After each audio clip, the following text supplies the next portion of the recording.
came with the ghost. And I'm back again with another video. And as you can tell by the title, I will be explaining like how I became the strong girl that I am now from a situation that had happened to me in March of 2013. If you will go back to my channel, you will see that I already have a video like telling like what all happened from beginning to end. Yes, it was an emotional topic to talk about, but I'm back and I will be updating y'all on like how am I. By the way, I am doing fine. Sometimes I still kind of think about it, but it don't hurt me as much as it did when it happened. So yeah, let's get right into the video. So as you guys know that from the video that's on my channel already, I was raped at the age of 13. I am 17 now, by the way. But when that happened, I didn't want to eat. I didn't want to sleep. I didn't want to talk to nobody. I didn't want to be around nobody. I just wanted to like be by myself, like in the dark. Like I ain't want no lights on. I ain't want no sunlight to come in. Like I was just, my body was just going through it. Like I was really going through it. Like, so one day I was just sitting up on the couch, and my mom was going, she woke up in the middle of the night. I think she was going in the kitchen to do something, I don't know. But she saw me sitting on the couch and like I was just staring. I was just staring. I don't even know what I was staring at, but I know I was staring at something. And she was like, baby, like you have to go to sleep. You have to eat something. Like he's not coming back. You're gonna be alright. We're here with you now. Like, because at the time I was in the house by myself when our house got broke into and that happened. I was in the house by myself. My sisters and brothers was at school. My daddy was at work, and my mama had just left for work. So she was like, we're here with you. Like, ain't nothing gonna happen to you. Like, he's not coming back. You gonna be alright. So one day I was sitting in the bathroom, and I was just like I can't take this no more. Like I can't do this no more. Like it's just, my body was just like, just gave up on everything. Like it just gave up on everything. So I took a box cutter. Them things really sharp.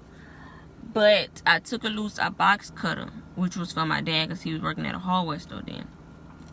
So I took the box cutter loose, and I only had the razor part. So I sat in the bathroom and I was just thinking like, I mean, what's to live for? Like, what I gotta be here for? Like, he just took everything from me. Like, he just took all my happiness away. Like, I ain't had nothing to, like, I felt like I ain't had nothing to live for. So, I cut my arm 16 times. You guys can't really see it because it's, like, the scars are, like, going away now. But I cut my arm 16 times. On this arm, I cut myself 16 times.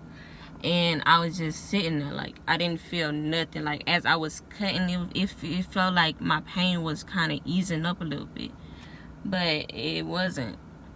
So, my twin sister, the door unlocked. So, she came into the door, and I hurry up, and I put my hand behind my back. And she was just looking at me. She was like, what's wrong? And I ain't want to say nothing, so I was just shaking my head. I was like, and she was like, what's wrong? And I just said that, just. And so she took my arm from behind my back, and she saw that I had cut myself. And she had called my oldest brother in there. And he started hollering and fussing and asking me why did I cut myself. And then my mom and them came, and they was asking me why I had cut myself. I ain't wanna talk. So I ain't say nothing. I was just sitting there on the couch, like, just sitting on the couch. Because, like, I know everybody handle pain and emotions in a different way. And that's just how I felt like it was going to ease up my pain, but it didn't. Like, it didn't at all. And now looking back at it, I realized that even though I was 13 at the time, and even though, yeah, it was hard going through it, I had my family with me. So it didn't matter like what happened, because I had my family there with me, and that's all the support that I needed. So, and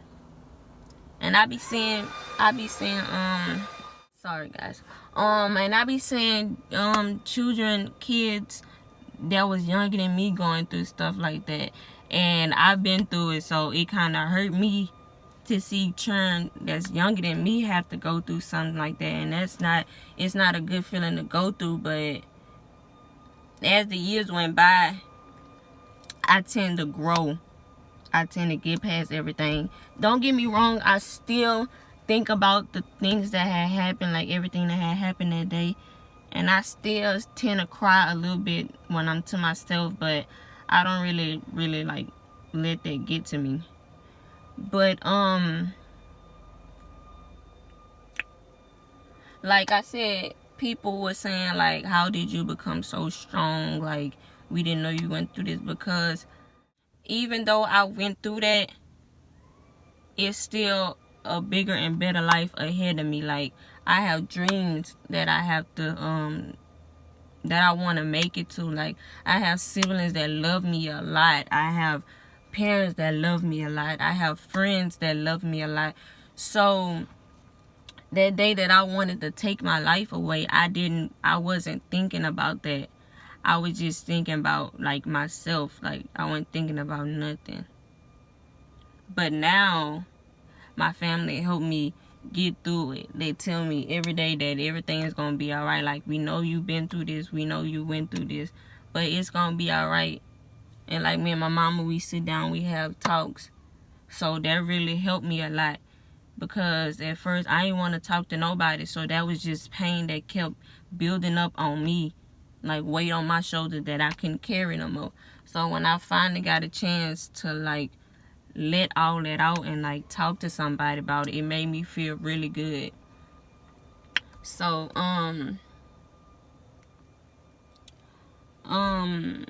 I just wanted to say, for the people that have been through it or know somebody that have been through that, like just stick by them. Just like let them know that everything gonna be all right. Like, just tell them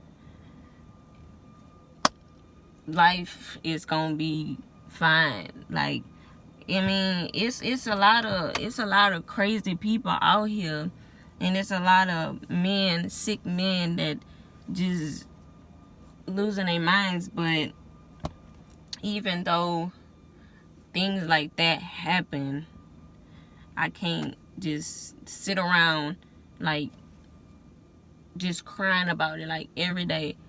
Like, every day I just can't sit around like crying because, oh, this happened, that happened. I don't know what to do about it.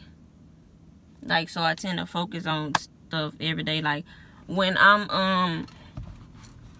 down, or when I'm feeling like I don't want to talk to nobody, now my family kind of understand it, so they let me like go in my own zone. Like, I just go somewhere and I just put my headphones in. I just start writing music, because I love to write music. I like to sing, I like to dance. So it's a lot of things that I like to do. And if I would have took my life away that day when I said I was, I mean, I wouldn't be able to do like nothing. So like, I used to get offended like when people, like, I kind of used to get offended like when people used to be like, oh, how did this happen to you? Like, and all. And I used to get mad when people used to ask me about it, because I never wanted to talk about it. But now when people ask me about it, I'd be like, yeah, this happened and I feel like this, but now I feel like such and such, and I'm feeling like this.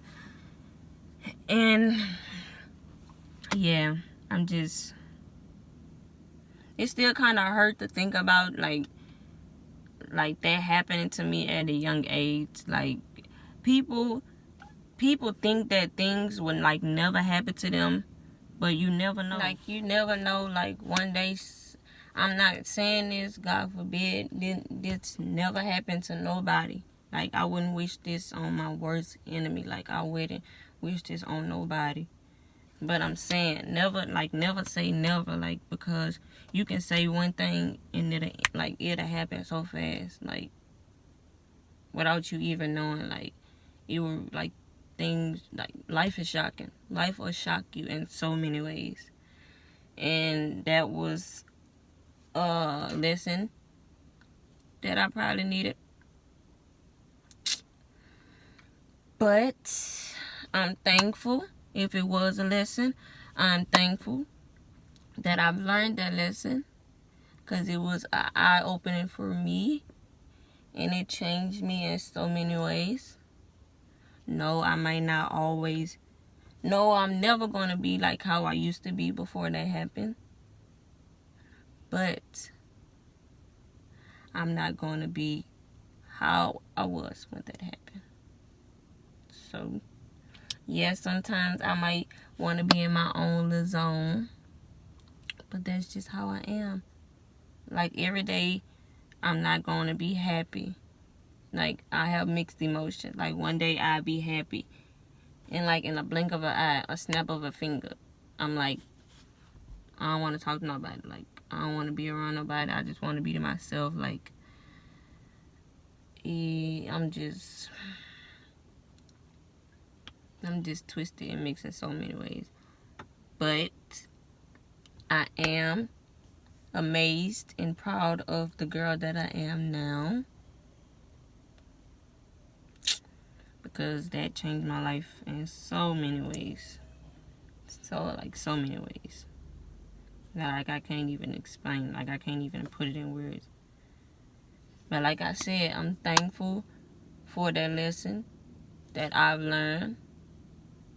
And I'm just making this video to tell other people, like, if you have somebody, like I said before, if you have somebody or know somebody that has been through this, don't push them to talk about it. Like, give them time to talk about it. Like, if they don't want to talk about it at the time, like, don't force them to talk about it. Because it's like, it's not easy. Like, it's not easy having to talk about something like that. Like, it took me probably weeks, months to, like, really talk about, probably years for me to actually talk about the situation that happened, like, in full details. Like, that video that I made, it was still hard for me to talk about it, so I still wasn't fully healed at the time. But now